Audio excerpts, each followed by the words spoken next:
This antique mirror was sold for $20, and the family couldn't get rid of it fast enough.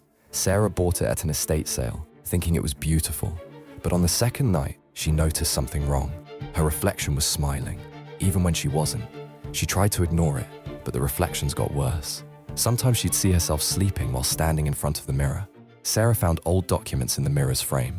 The previous owner was obsessed with contacting the dead.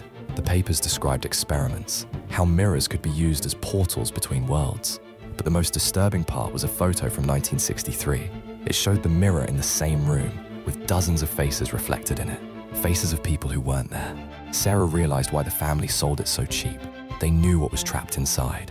The last document she found was a warning written in shaky handwriting. "Don't look too long. They can see you looking back."